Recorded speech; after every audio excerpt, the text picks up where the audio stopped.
Le livre du ciel. Tome 16.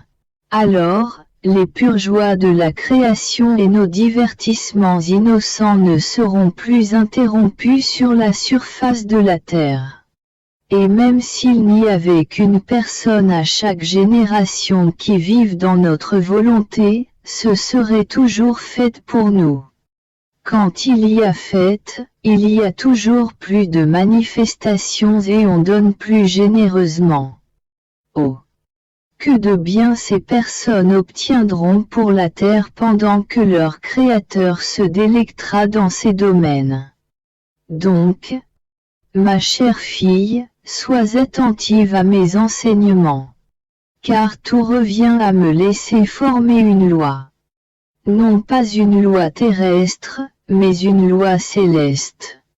Non pas une loi de simple sainteté, mais une loi divine, qui ne permettra plus de distinguer les citoyens terrestres de ceux du ciel, une loi d'amour qui, détruisant tout ce qui pourrait empêcher l'union des créatures avec leur Créateur, permettra le partage de tous les biens de ma volonté avec les créatures, enlevant d'elles toutes les faiblesses et les misères découlant du péché originel. La loi de ma volonté mettra dans les âmes tellement de force, qu'elle sera pour elles un doux enchantement et plongera dans le sommeil les faiblesses de leur nature, en les remplaçant par les doux enchantements des biens divins. Rappelle-toi toutes les fois que tu m'as vu écrire au fond de ton âme, c'était la nouvelle loi de la vie dans ma volonté. En premier, je prenais plaisir en l'écrivant pour augmenter ta capacité. Puis j'ai pris l'attitude d'un enseignant pour te l'expliquer. Combien de fois ne m'as-tu pas vu taciturne et pensif dans la profondeur de ton âme? C'était le grand art de ma volonté que je formais en toi. Et toi, ne me voyant pas parler, tu te plaignais que je ne t'aimais plus. Ah! C'était précisément à ce moment que, se déversant en toi, ma volonté augmentait tes capacités, te confirmait en elle et t'aimait le plus. Donc, n'examine rien de ce que je fais en toi, mais demeure paisible, toujours dans ma volonté. Me sentant immergé dans la divine volonté, je me disais, combien d'autres choses mon doux Jésus ne doit-il pas dire à d'autres âmes sur sa volonté? Si, à moi qui suis si indigne et incapable, il a dit tant de choses, combien ne doit-il pas en dire à d'autres bien meilleurs que moi? Bougeant en moi, mon aimable Jésus me dit, ma fille, les fondements et tous les biens de la rédemption ont été déposés par moi dans le cœur de ma chère maman. En effet, puisqu'elle fut la première à vivre dans ma volonté, conséquemment, celle en qui je fus conçu, il était juste qu'elle soit la dépositaire de tous les biens de la rédemption. Et lorsque je me suis engagé dans ma vie publique, je n'ai pas eu à ajouter une seule virgule à ce que ma mère possédait déjà. De même, les apôtres et toute l'Église n'ont rien eu à ajouter à ce que j'ai dit et fait lorsque j'étais sur la terre. L'Église n'a ajouté aucun autre évangile et n'a institué aucun autre sacrement. Elle n'a toujours enseigné que ce que j'ai fait et dit.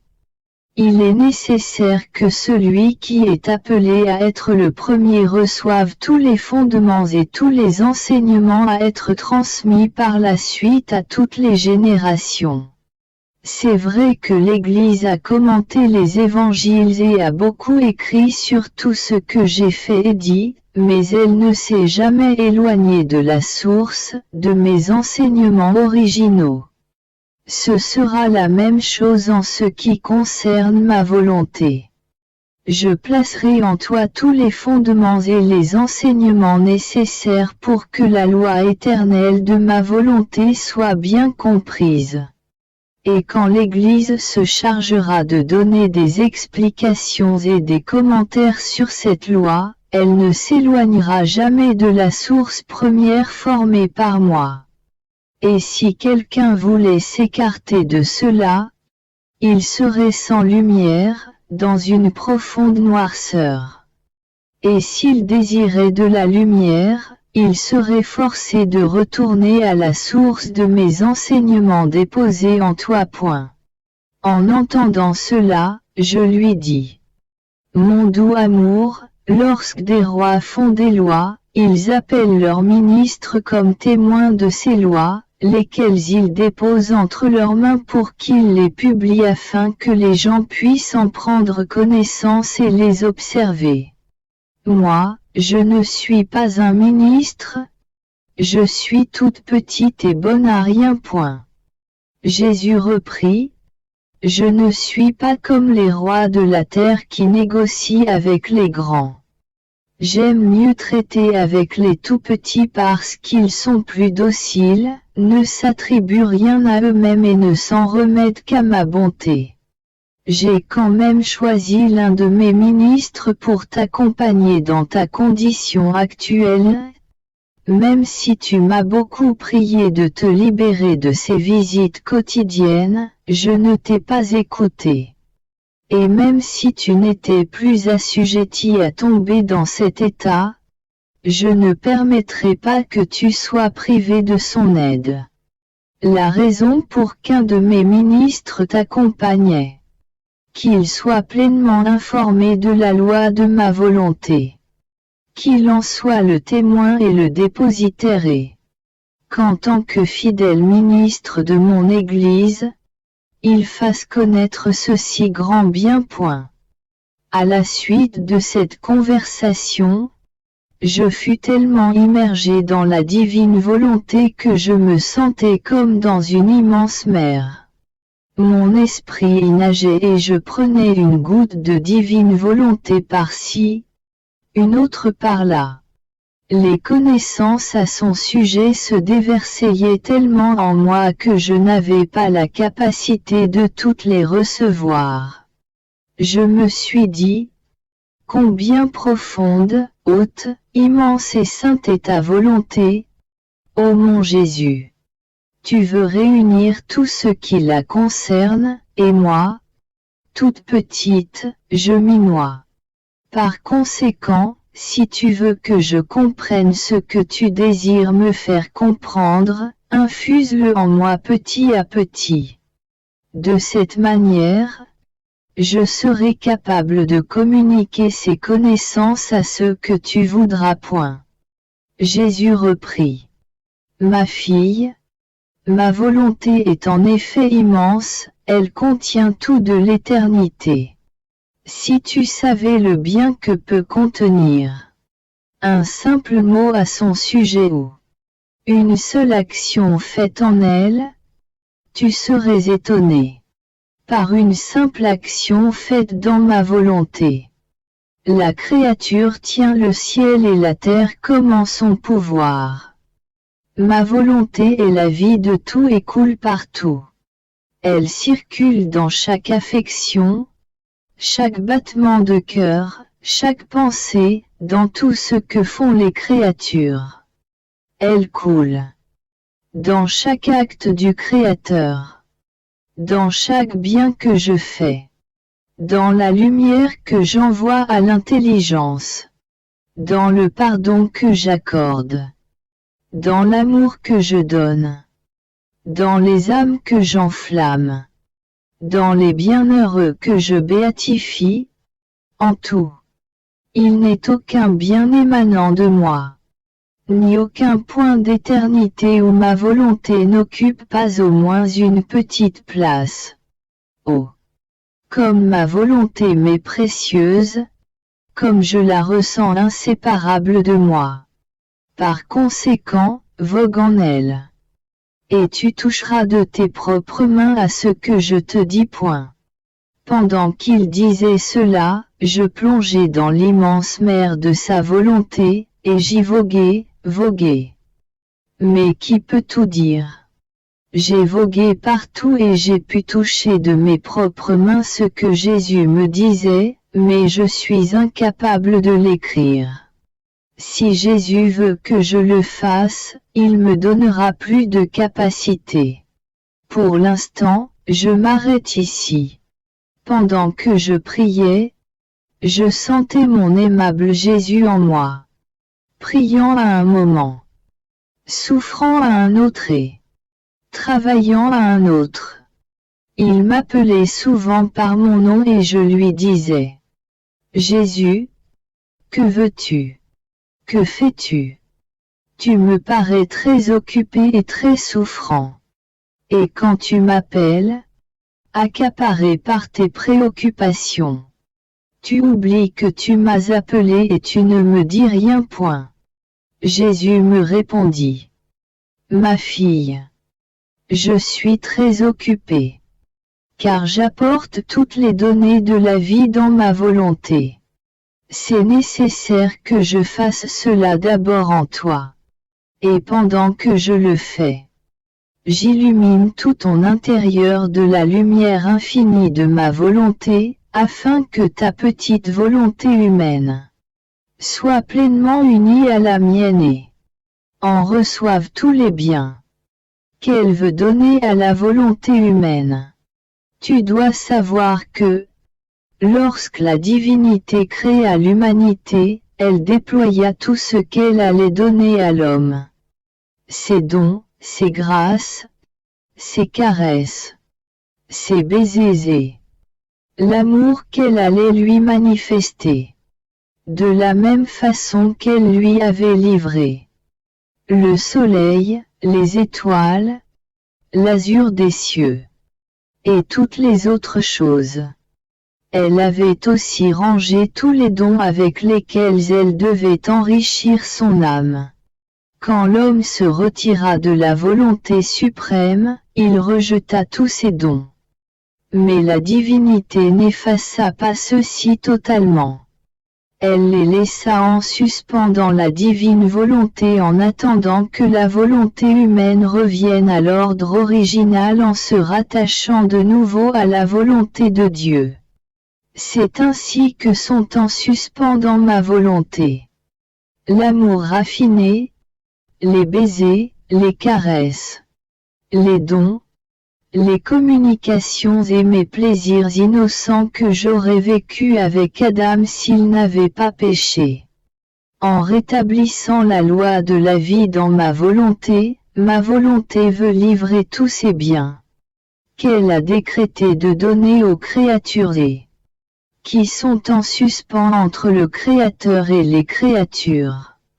C'est pourquoi je travaille en toi pour relier ta volonté humaine à la volonté divine. Je prends tellement à cœur ce rétablissement de l'harmonie entre la volonté humaine et la volonté divine que, jusqu'à ce que je l'obtienne, je me sens comme si ma création n'avait pas du tout correspondu à mon dessein premier. Sache que si j'ai accompli la création, ce n'était pas parce que j'avais besoin d'elle. J'étais suffisamment heureux en moi-même. Si je l'ai réalisé, c'est parce qu'en plus de tout le bien contenu en nous, nous voulions un plaisir provenant de l'extérieur de nous. C'est pourquoi tout fut créé. Dans une immense effusion de notre amour très pur, nous avons conçu la créature de notre souffle tout-puissant, afin que nous puissions nous réjouir avec elle et qu'elle soit heureuse avec nous et avec toutes les choses que nous avons créées par amour pour elle. En se retirant de notre volonté, l'homme, qui devait nous permettre de nous réjouir avec lui, nous donna de l'amertume.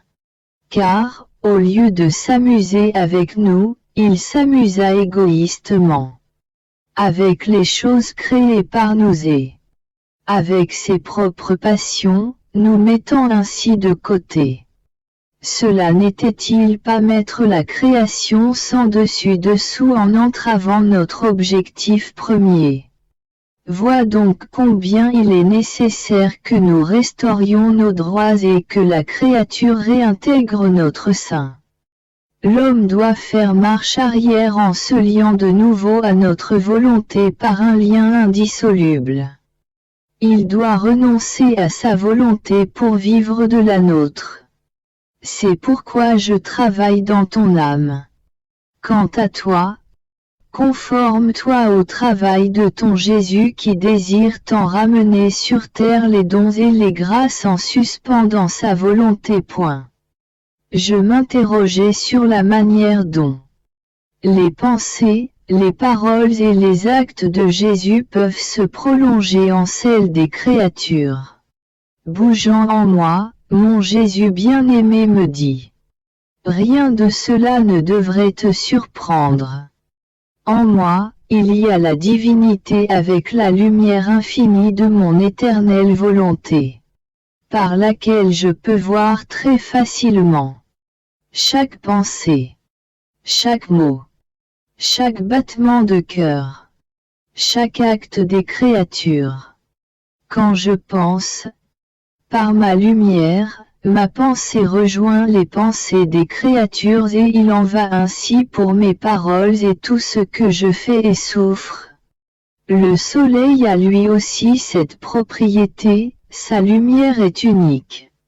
Et, cependant, combien sont inondés par elle. Par sa lumière, le soleil peut faire cela de là-haut, sans avoir à descendre ici-bas pour éclairer et réchauffer chacun lui qui, cependant, ne possède que l'ombre de ma lumière. Ainsi, moi je peux faire cela beaucoup plus, moi qui possède la lumière infinie. Parce que ma volonté en a le pouvoir, quand l'âme entre en elle, elle ouvre en cette âme le courant de sa lumière par laquelle chacune des pensées de cette âme, chacun de ses mots et chacun de ses actes s'étendent à tous. Il n'y a rien de plus sublime, de plus grand, de plus divin, de plus saint, que de vivre dans ma volonté. Quand l'âme n'est pas unie à ma volonté et n'y entre pas, elle ne fait pas ses petites rondes. Et elle n'ouvre pas le courant de la lumière infinie de ma volonté. Par conséquent, tout ce qu'elle fait lui est personnel. Le bien qu'elle fait et ses prières sont comme les petites lumières qu'on utilise dans les chambres, incapables d'éclairer toutes les salles de la maison et encore moins de rayonner à l'extérieur.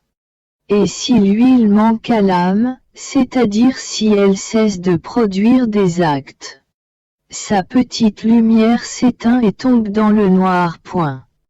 Après ces propos de Jésus, je me fusionnai dans l'éternelle et divine volonté, me plaçant à la tête de toutes les créatures pour apporter à la divine majesté le retour pour tout, l'amour de chacune. Pendant que je faisais cela, je me disais: comment est-ce possible que je puisse marcher à la tête de toutes les créatures alors que je suis né après tant de générations? Tout au plus, je devrais me placer au milieu, entre les générations passées et les générations futures. Ou plutôt, à cause de mon insignifiance, derrière tout le monde.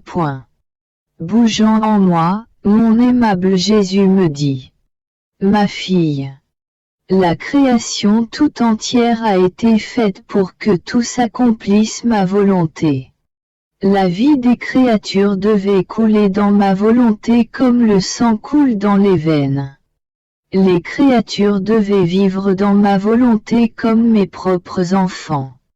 Rien ne devait leur être étranger de ce qui est mien. Je devais être leur père tendre et aimant. Et ils devaient être mes enfants tendres et aimants. Tel était le but de la création. Mais, comme les générations précédentes ont dévié de ce but, elles seront placées derrière. Et ma volonté placera en premier les créatures qui seront et demeureront fidèles au but pour lequel elles ont été créées. Ces âmes, qu'elles soient venues avant ou après, occuperont la première place auprès de la divinité. En ayant répondu au but de la création, elles seront distinguées parmi toutes et marquées du halo de notre volonté comme par une pierre précieuse éclatante, et tous les laisseront passer pour qu'elles occupent les premières places d'honneur. Il n'y a là rien de surprenant. La même chose arrive aussi en ce bas monde. Imagine un roi au milieu de sa cour, de ses ministres, de ses députés et de son armée et que son petit enfant prince s'amène. Même si tous ces personnages sont grands, qui ne donnerait pas libre accès au petit prince pour qu'il puisse occuper sa place d'honneur aux côtés du roi son père? Qui oserait se comporter avec le roi avec la familiarité que peut se permettre cet enfant? Qui blâmerait ce roi et son fils du fait que, même si ce dernier est le plus petit de tous, il passe au-dessus de tous et prenne sa place première et légitime auprès du roi son père? Certainement personne. Tout au contraire, tous respecteront les droits du petit prince. Descendons encore plus bas. Imaginons une famille, un fils y est né en premier, mais ne veut pas se prêter à faire la volonté de son père et ne veut pas non plus étudier ou travailler. Médiocre et fainéant, il est la consternation de son père. Un autre fils voit le jour. Bien que plus petit, il fait la volonté de son père, est studieux et arrive à devenir un professeur au gradé. Qui sera le premier dans cette famille et recevra la place d'honneur auprès du père? N'est-ce pas celui qui est venu en dernier? Aussi, ma fille, seulement ceux qui auront su répondre parfaitement au but de la création seront considérés comme mes vrais fils légitimes. En faisant ma volonté, ils auront préservé en eux le sang pur de leur Père du ciel qui leur aura conféré tous les attributs de sa ressemblance. Par conséquent, ils seront très facilement reconnaissables comme nos enfants légitimes. Et notre volonté veillera à ce qu'ils conservent leur noblesse, leur pureté, leur fraîcheur ainsi que tout l'amour de celui qui les a créés. En tant que nos enfants qui auront toujours été dans notre volonté et n'auront jamais donné vie à leur propre volonté. Ils seront comme s'ils étaient les premiers à avoir été créés par nous. Nous donnant la gloire et les honneurs correspondant aux fins pour lesquelles toutes choses ont été créées. Voilà pourquoi le monde ne peut pas prendre fin maintenant. Nous attendons la génération de nos enfants qui, en vivant dans notre volonté, nous donneront la gloire de nos œuvres. Ces personnes n'auront que notre volonté comme vie. Il leur sera tout naturel d'accomplir la divine volonté spontanément, sans effort, tout comme sont naturels les battements du cœur, la respiration, la circulation du sang. Ils ne regarderont pas cela comme une loi à observer, les lois étant pour les rebelles, mais comme étant leur vie, un honneur, le commencement et la fin. Puisses-tu, ma fille, n'avoir à cœur que ma volonté, ne te sentir concerné par rien d'autre, afin que ton Jésus réalise en toi le but de toute la création. Point. Je me sentais mourir à cause de l'absence de mon doux Jésus. Après beaucoup de luttes de ma part, il bougea en moi et me partagea ses souffrances au point que je suffoquais et ressentais les traînes de l'agonie. J'étais incapable d'identifier la cause de ces souffrances si ce n'est que je me sentais comme baigné dans une immense lumière qui se changeait en souffrance pour moi. Après cela, mon aimable Jésus me dit: Ma fille, ma fidèle et inséparable amie, voici pourquoi je ne venais pas.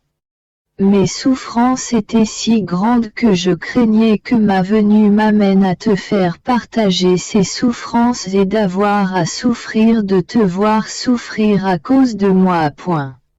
Je lui dis: Ah, mon Jésus, comme tu as changé. Ce que tu me dis me démontre que tu ne veux plus souffrir avec moi, que tu désires le faire tout seul. Alors, si je ne suis plus digne de souffrir avec toi, ne te cache pas mais viens plutôt sans me faire souffrir. Il est vrai que de ne plus avoir part à tes souffrances sera pour moi un clou pénétrant. Mais ce sera moins douloureux que d'être privé de toi. Il reprit: Ma fille, tu parles ainsi parce que tu ne connais pas la nature de l'amour véritable. L'amour véritable ne cache rien au bien-aimé, ni ses joies ni ses souffrances. Pour une seule pensée triste, une seule fibre du cœur, qu'il garde cachée et ne verse pas dans le bien-aimé, il se sent comme séparé de lui, mécontent, troublé. Et jusqu'à ce qu'il déverse tout son cœur dans celui qu'il aime, il ne peut trouver le repos. Alors, venir te voir et ne pas verser en toi tout mon cœur, mes peines, mes joies et l'ingratitude des hommes serait trop difficile pour moi. Je me contenterai de rester caché dans les profondeurs de ton âme plutôt que de venir et de ne pas partager avec toi mes souffrances et mes secrets les plus intimes. Par conséquent, je vais m'accommoder de souffrir en te regardant souffrir plutôt que de ne pas verser tout mon cœur en toi. Je lui répondis: Mon Jésus, pardonne-moi. J'ai parlé ainsi parce que tu disais que tu souffrirais en me voyant souffrir. En fait, qu'il n'y ait jamais rien qui nous sépare. Que vienne n'importe quelle souffrance, mais d'être séparés, jamais. Jésus reprit: Ne crains pas, ma fille. Partout où se trouve ma volonté, il ne peut y avoir de séparation en amour. En réalité, je ne t'ai rien fait, c'est la lumière de ma volonté qui te faisait souffrir, te pénétrant comme une lumière très pure. Ma volonté a porté mes souffrances dans les fibres les plus intimes de ton cœur. Ma volonté est plus pénétrante que n'importe quel dard, plus que des clous, des épines ou des coups de fouet. Étant une lumière très pure, dans son immensité, elle voit tout et renferme tout. Donc, elle comporte la capacité de toute souffrance. En faisant pénétrer sa lumière dans l'âme, elle lui apporte les souffrances qu'elle veut. Ainsi, puisque ta volonté et la mienne ne font qu'un, sa lumière t'a porté mes souffrances. C'est ainsi qu'opérait ma divine volonté dans mon humanité. Sa lumière très pure m'apportait des souffrances. À chaque respiration, à chaque battement de cœur, à chaque mouvement, dans tout mon être. Rien n'était caché à ma volonté, ni les offenses des créatures, ni ce qui était nécessaire afin de restaurer la gloire du Père en leur nom, ni ce qui était nécessaire pour les sauver. Par conséquent, ma volonté ne m'épargnait rien. Sa lumière très pure crucifiait mes fibres les plus intimes, mes battements de cœur enflammés. Elle me crucifiait continuellement dans tout mon être. Ah! Si les créatures savaient ce que ma divine volonté faisait endurer à mon humanité par amour pour elle, elle serait attirée à m'aimer comme par un puissant aimant. Mais, pour l'instant, cela n'est pas possible. Parce que leur goût est grossier et profané par la volonté humaine. Elles ne peuvent jouir des doux fruits des souffrances de ma divine volonté. Vivant au niveau terre à terre de la volonté humaine. Elles ne comprennent pas la hauteur, la puissance et les biens que contient la divine volonté. Mais le temps vient où, faisant son chemin au milieu des créatures et se faisant mieux comprendre, la volonté suprême manifestera les grandes souffrances que ma volonté éternelle a fait subir à mon humanité. Par conséquent, laisse-toi pénétrer par la lumière de ma volonté afin qu'elle puisse opérer en toi parfaitement et complètement. Et si tu ne me vois pas souvent, ne t'afflige pas. De nouveaux événements et des choses imprévues se préparent pour la pauvre humanité. Cependant, la lumière de ma volonté ne te manquera jamais point. Après cela, mon aimable Jésus disparut et je me sentis tout immergé dans sa volonté. Je ressentais ma pauvre petitesse en face de l'immensité divine. Ma misère en face des richesses divines. Ma laideur en face de la beauté éternelle. Dans sa volonté, je ressentais les radiations de Dieu. Pendant que je recevais tout de lui, je trouvais tout et j'apportais toute la création comme sur mes genoux aux pieds de la majesté éternelle. Il me semblait que, dans sa volonté, je ne faisais que monter au ciel et revenir sur terre, puis remonter encore afin de lui apporter toutes les générations, de l'aimer pour tous, et de le faire aimer de tous. Pendant que je faisais ainsi, mon Jésus se montra de nouveau et il me dit, « Ma fille, comme c'est ravissant de voir la créature vivre dans notre volonté. Elle vit dans notre rayonnement par lequel elle acquiert la ressemblance avec son Créateur. Elle devient tellement embellie et remplie de nous, qu'elle devient capable de prendre tout le monde et toutes les choses et de nous les apporter. Elle tire tellement d'amour de nous qu'elle devient capable de nous aimer pour tous. Nous trouvons tout en elle. Notre amour répandu dans toute la création. Notre contentement et le retour pour nos œuvres. Notre amour pour l'âme qui vit dans notre volonté est tellement grand que ce que nous sommes par nature, l'âme le devient par la vertu de notre volonté. Nous versons tout en elle. Aucune de ces fibres n'est laissée sans que s'y trouve quelque chose de nous. Nous la comblons au point de débordement, formant des rivières et des mers divines autour d'elle, où nous descendons pour nous y amuser. En elle, nous admirons amoureusement nos œuvres, en nous sentant pleinement glorifiés. Par conséquent, ma fille, vis dans la très pure lumière de ma volonté. Si tu veux que ton Jésus répète pour toi cette parole qu'il a dite en créant l'homme, par la vertu de notre volonté, faisons cette âme à notre image et à notre ressemblance. Pendant que je m'immergeais dans l'immense mer de la divine volonté, mon doux Jésus sortit de mon intérieur en me bénissant.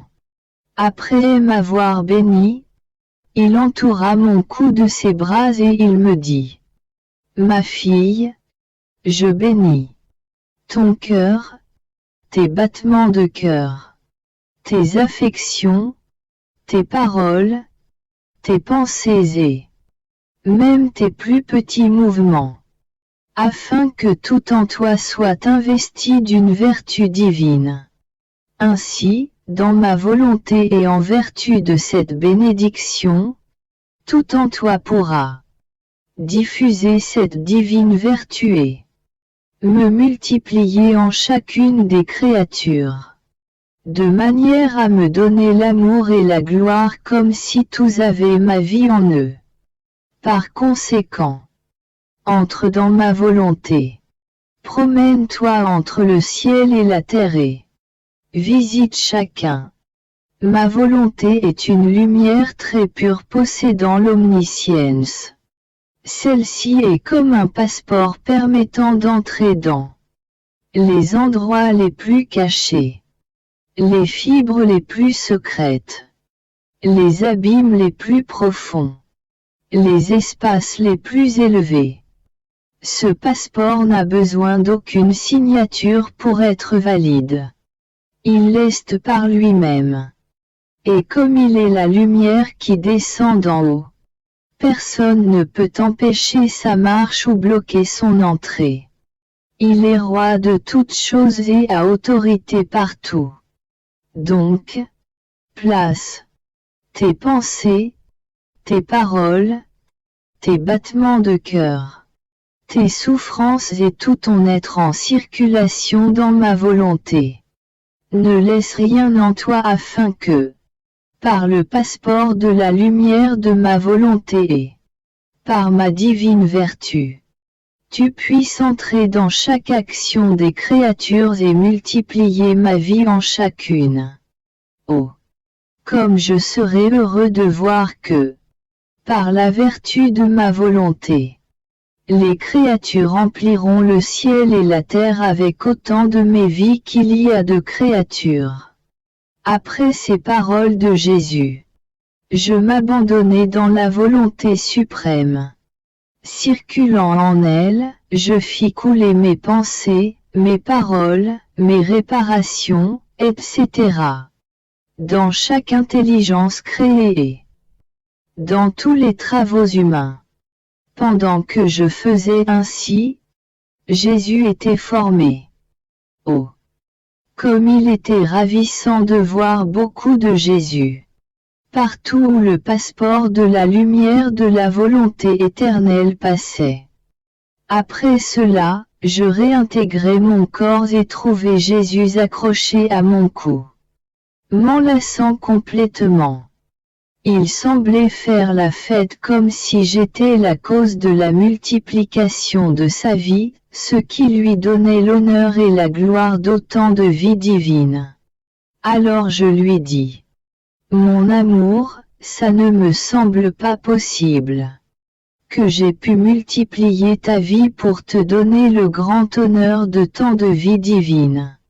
Tu es présent partout et c'est par ta propre vertu que cette vie se manifeste en chacun. Non à cause de moi. Je suis toujours la petite enfant bonne à rien point. Il me répondit: ma fille, ce que tu dis est vrai. Je suis présent partout.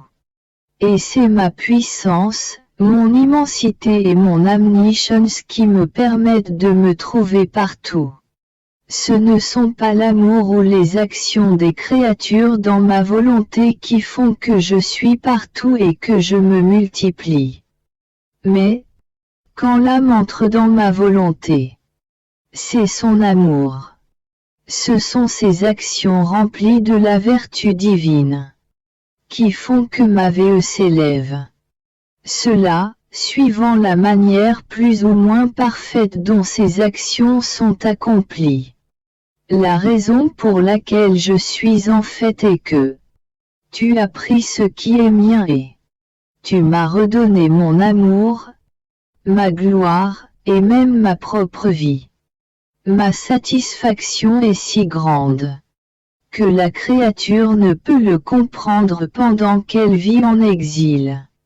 elle le comprendra dans la patrie céleste, quand elle se verra récompensée d'autant de vie divine qu'elle en aura formé sur la terre.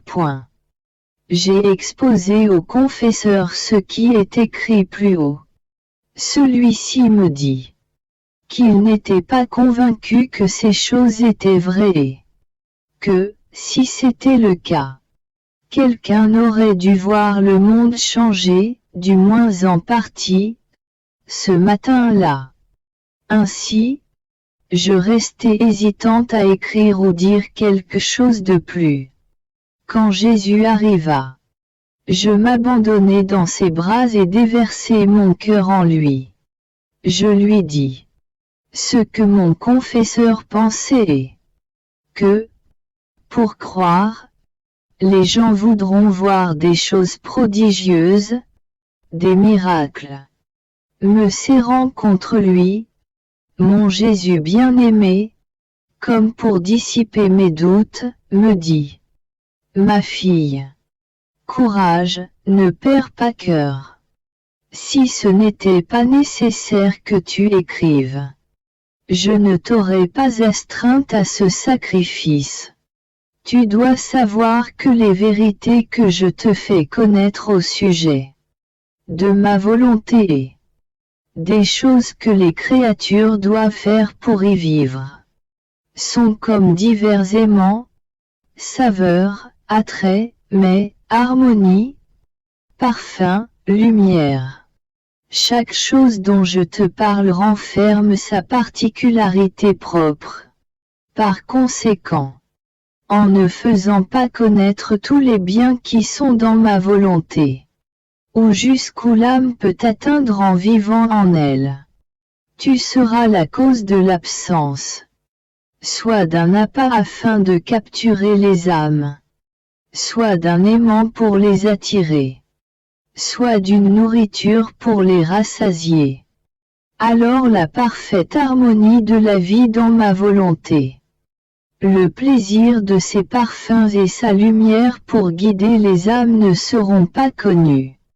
Ne connaissant pas tous ces biens, les âmes n'auront pas le désir ardent de s'élever au-dessus de tout pour vivre dans ma volonté. D'autre part, ne t'inquiète pas au sujet de ce qu'on t'a dit. Ma maman aussi possédait ma volonté comme vie. Ceci n'empêcha pas le monde de continuer sa course dans le mal. Rien ne semblait avoir changé. Aucun miracle extérieur n'était perçu la concernant. Cependant, ce qu'elle ne faisait pas ici-bas, elle le faisait dans le ciel avec son Créateur. Par sa vie continuelle dans la divine volonté, elle forma en elle l'espace pour y recevoir le Verbe sur la terre. Elle changea le destin de l'humanité. Elle réalisa le plus grand des miracles qu'aucun autre n'avait fait ou ne fera jamais. Celui d'amener le ciel sur la terre. Quelqu'un qui accomplit ce qu'il y a de plus grand n'a pas à faire ce qui est moindre. Cependant, qui avait connaissance de ce que ma maman accomplissait, de ce qu'elle faisait avec l'Éternel, afin d'obtenir le grand prodige de la descente du Verbe au milieu des créatures. Cela n'était connu que par quelques-uns lors de ma conception et par un peu plus lorsque je rendis mon dernier souffle sur la croix. Ma fille, plus le bien que je veux faire à une âme est grand, un bien devant se réaliser au profit des générations humaines et m'apporter une gloire complète. Plus j'attire cette âme à moi et plus je fais en sorte que ce bien mûrisse entre elle et moi. Je l'isole et je vois à ce qu'elle soit ignorée. Quand ma volonté désire qu'elle soit auprès d'une créature, cela prend tout mon pouvoir afin qu'elle se soumette à ce sacrifice. Par conséquent, laisse faire ton Jésus, et calme-toi. Je lui dis. Jésus, ils ont raison. Ils disent qu'ils ne voient aucune évidence, aucun bien positif, que ce ne sont que des mots. Quant à moi, je ne désire réellement rien. Tout ce que je désire, c'est de faire comme toi tu veux. Accomplir ta très sainte volonté et que ce qui se passe entre toi et moi demeure dans le secret de nos cœurs. Jésus reprit. Ah! Ma fille, aurais-tu aimé que j'ai travaillé à ma rédemption en secret avec le Père Céleste et avec ma maman très chère qui devait me concevoir, et que personne d'autre n'ait su que j'étais descendu sur la terre. Aussi grand qu'un bien puisse être. S'il n'est pas connu, il ne produit pas la vie. Il ne multiplie pas. Il n'est pas aimé ni imité. Alors ma rédemption aurait été sans effet pour les créatures. Ma fille, laisse-les parler et laisse-moi faire. Ne te sens pas concernée. Fais comme je faisais intérieurement et extérieurement quand j'étais sur la terre. Spécialement durant ma vie cachée. Les créatures ne savaient presque rien de ce que je faisais. Cependant, devant mon divin Père, je préparais et faisais mûrir les fruits de la rédemption. J'étais extérieurement ignoré, pauvre, misérable et méprisé. Mais, devant mon Père, mon intérieur travaillait à ouvrir des mers de lumière, de grâce, de paix et de pardon entre le ciel et la terre. Mon objectif était d'ouvrir les portes du ciel, fermées depuis plusieurs siècles, pour le bien de la terre et pour que mon Père regarde les créatures avec amour. Le reste devait venir par soi-même. N'était-ce pas là un grand bien? C'était la levure, la préparation, les fondations de la rédemption. Il en va ainsi pour toi. Il est nécessaire que je dépose en toi la levure de ma volonté, que j'active la préparation, que je pose les fondations, qu'il y ait un total accord entre toi et moi, entre mes actes intérieurs et les tiens, de manière à ce que le ciel s'ouvre à de nouvelles grâces, à de nouveaux courants, et que la suprême majesté daigne concéder la plus grande des grâces, que sa volonté soit connue sur la terre et y exerce sa pleine domination comme cela se passe au ciel. Et pendant que tu t'occupes ainsi, penses-tu que la terre ne reçoit aucun bien? Ah! Tu as tort. Les générations se précipitent vertigineusement vers le mal et qui donc les soutient? Qui, dans leur course vertigineuse, qui les empêche d'être submergés au point de disparaître de la surface de la terre? Souviens-toi qu'il n'y a pas si longtemps, la mer rompait ses frontières au-dessous de la terre, menaçant d'avaler des cités entières, y compris ta propre ville. Qui arrêta ce fléau? Qui fit que les eaux s'arrêtèrent et demeurèrent à l'intérieur de leurs frontières? C'est le grand fléau qui se prépare à cause de la regrettable course vertigineuse des créatures. La nature est outrée de tant de mal et voudrait venger les droits du Créateur. Toutes les choses naturelles veulent se dresser contre l'homme. La mer, le feu, le vent et la terre sont sur le point de sortir de leurs frontières pour décimer les générations. Trouves-tu banal que pendant que la race humaine est immergée de maux irréparables, je t'appelle et que, t'élevant entre le ciel et la terre et t'identifiant avec mes propres actes, je te fasse courir à l'intérieur de ma volonté, pour effectuer les actes contraires à tant de perversité. Trouves-tu banal que je te convoque à coopérer à conquérir l'homme par mon amour de manière à ce qu'il arrête sa course vertigineuse, en lui montrant la plus grande chose, celle de la lumière de ma volonté, pour qu'en la connaissant, il puisse la prendre pour nourriture, afin de restaurer ses forces, qu'ainsi fortifié, il puisse mettre un terme à son insouciance et il puisse reprendre son pas ferme pour ne plus tomber dans le mal.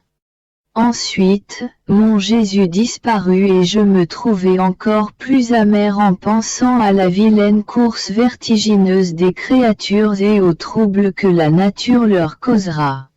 Comme je m'étais remise en prière, mon Jésus me revint dans un lamentable état, il semblait agité et gémissant. Il s'étendit en moi, se tournait tantôt à droite, tantôt à gauche. Je lui demandai, Jésus, mon amour, qu'y a-t-il? Oh! Tu souffres beaucoup. S'il te plaît, partageons tes souffrances, ne reste pas seul. Ne vois-tu pas à quel point tu souffres et que tu ne peux plus en prendre? Pendant que je m'exprimais ainsi, je me trouvais hors de mon corps dans les bras d'un prêtre. Bien que la personne semblait être un prêtre, il me sembla que sa voix était celle de Jésus. Il me dit: Nous allons parcourir un très long chemin, sois attentive à ce que tu verras point. Nous marchions sans toucher le sol. Au début, je le transportais dans mes bras. Mais, comme un chien me poursuivait en essayant de me mordre, j'eus peur. Afin que je sois libéré de cette peur, les rôles furent inversés, c'est lui qui me porta. Je lui dis: Pourquoi ne l'as-tu pas fait avant? J'avais peur, mais je ne disais rien parce que je croyais qu'il était nécessaire que je te porte. Maintenant je suis satisfaite parce que, puisque tu me portes dans tes bras, il ne pourra plus rien me faire point. J'ajoutai: Jésus me porte dans ses bras. Il répliqua: Je porte Jésus dans mes bras point. Le chien nous suivit durant tout notre parcours. Il tenait un de mes pieds dans sa bouche, sans le mordre. Le trajet était long et je demandai: Combien en reste-t-il? Il répondit: Encore 100 000, 160 kilomètres. Point.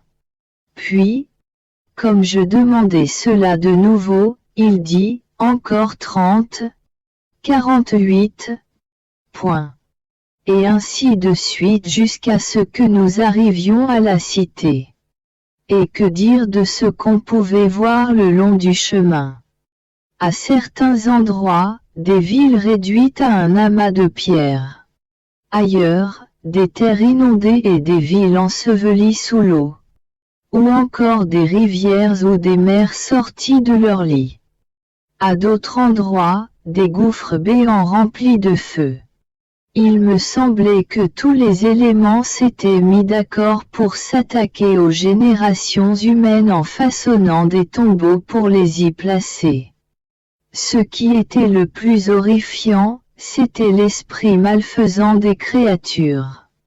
Tout ce qui provenait d'elles était une épaisse noirceur dans un environnement putréfié et toxique. La noirceur était telle que, parfois, je ne pouvais discerner où nous nous trouvions. Tout semblait fausseté et duplicité, des pièges insidieux étaient tendus. Si quelque bien se manifestait, ce n'était qu'apparent, ce bien camouflait les vices les plus laids. Cela déplaisait plus au Seigneur que si on avait fait le mal ouvertement. Toutes les classes de la société étaient impliquées. C'était comme un ver rongeur s'attaquant à la racine même du bien. À certains endroits, on pouvait voir des révolutions ou des meurtres perpétrés par ruse, etc. Qui pourrait dire tout ce qu'on voyait? Fatigué de voir tant de mal, j'ai répété plusieurs fois. Quand allons-nous terminer ce long voyage? Tout pensif, celui qui me portait répondait. Encore un peu plus, tu n'as pas encore tout vu point. Finalement, après une très longue lutte, je me retrouvai dans mon corps et dans mon lit. Mon doux Jésus, qui souffrait beaucoup, continuait de gémir. Il allongea ses bras vers moi et me dit: Ma fille, donne-moi un peu de repos, car je n'en peux plus point. Appuyant sa tête sur ma poitrine, il sembla vouloir dormir. Cependant, son sommeil n'était pas paisible. Quant à moi, ne sachant pas quoi faire, je me suis souvenu que, dans la très sainte volonté, il y a le parfait repos. Je lui ai dit: Mon amour, à travers ta volonté, je place mon intelligence dans ton intelligence incréée, afin de pouvoir ainsi rejoindre toutes les intelligences créées et y placer ton ombre, afin que ta sainte intelligence puisse se reposer. Je place ma voix dans ton fiat pour pouvoir placer l'ombre de ton fiat omnipotent dans chacune des voix humaines, afin que ta respiration et ta bouche puissent se reposer. Je place mes travaux dans les tiens pour pouvoir placer l'ombre et la sainteté de tes travaux dans les travaux des créatures de manière à donner du repos à tes mains. Je place mon petit amour dans ta volonté pour pouvoir le placer dans ton immense amour afin de pouvoir placer l'ombre de ton amour dans tous les cœurs pour donner du repos à ton cœur fatigué. Pendant que je m'exprimais ainsi, mon Jésus se calma et tomba dans un doux sommeil. Après quelque temps, il se réveilla apaisé. Me serrant contre lui, il me dit: Ma fille, j'ai pu me reposer car tu m'as entouré avec les ombres de mes travaux, de mon fiat et de mon amour. Il s'agit du repos que je devais vivre après avoir créé toutes choses. Comme l'homme fut le dernier à être créé, je voulais me reposer en lui. C'est à accent grave dire que, par la vertu de ma volonté formant mon ombre en lui, je devais trouver en lui mon repos et le couronnement de tous mes travaux. Mais cela me fut refusé puisque l'homme ne voulut pas faire ma volonté. Je ne pourrai me reposer que lorsque j'aurai trouvé quelqu'un voulant vivre dans ma volonté, acceptant de placer l'ombre de mon image dans son âme. Ne trouvant pas mon ombre, je ne peux pas me reposer. Car je ne peux pas compléter mes travaux et donner le dernier coup de pinceau divin à toute la création. C'est pourquoi la terre doit être purifiée et renouvelée, et cela, par des purges puissantes telles que plusieurs perdront la vie. Et toi, sois patiente, et marche toujours dans ma volonté. Les absences de mon doux Jésus se poursuivent. Et mes jours se passent dans un vif purgatoire. Je me sens mourir, mais sans mourir. Je l'appelle, je délire, mais en vain. Ce que je ressens en moi est si tragique que si cela paraissait à l'extérieur, même les pierres seraient émues de pitié et fondraient en larmes. Mais, hélas, personne n'est ému de pitié pour moi, même pas Jésus, lui qui a coutume de me dire qu'il m'aime tant. comme j'étais au comble de mes souffrances, mon bien-aimé Jésus, ma vie, mon tout, bougea en moi, formant un berceau avec ses bras, il m'y berçait en me disant: fais dodo, ma fille, dors dans les bras de ton Jésus. Fais dodo, ma petite point. Et voyant qu'une fois endormi je me réveillais de nouveau, il répétait: fais dodo, ma fille point. Alors, incapable de résister, à contre-cœur et en pleurant, je tombais dans un profond sommeil. Puis, après des heures et des heures de sommeil sans que je puisse me réveiller, mon doux Jésus s'appuya sur mon cœur en exerçant une énorme pression. Malgré cela, je ne pouvais me réveiller. Oh! Combien de choses j'aurais voulu lui dire, mais le sommeil m'en empêchait. Puis, après avoir beaucoup lutté contre le sommeil, je vis que mon bon Jésus souffrait beaucoup, à tel point qu'il semblait suffoquer. Je lui dis: mon amour, tu souffres beaucoup, au point de suffoquer. Pendant ce temps, tu me fais dormir. Pourquoi ne me laisses-tu pas souffrir avec toi? Et si tu veux que je dorme, pourquoi ne dors-tu pas avec moi? Tout affligé, il me répondit: ma fille, les offenses dont il m'afflige sont si nombreuses que j'ai le sentiment de me noyer en elles. Si je voulais partager mes souffrances avec toi, tu ne pourrais pas les subir en restant en vie. Ne ressens-tu pas le poids dont il m'afflige au point de m'écraser? Puisque je suis en toi, il m'est inévitable de partager cela avec toi. Et si je voulais dormir avec toi, ma justice se déverserait sans contrainte sur l'homme et le monde dégringolerait point. Pendant qu'il disait cela, Jésus ferma ses yeux. Il sembla que le monde dégringolait et que toutes les choses créées quittaient l'ordre de la création, l'eau, le feu, la terre, les montagnes, etc. S'en mêlaient et devenaient dévastateurs pour l'homme. Qui pourrait dire les grands malheurs qui arrivaient? Effrayé, je m'écriai: Jésus, ouvre les yeux, ne dors pas. Ne vois-tu pas comment toutes les choses tombent dans le désordre? Jésus me dit: as-tu vu, ma fille? Je ne peux me permettre de dormir. J'ai simplement fermé les yeux et... Si tu savais combien de malheurs sont survenus.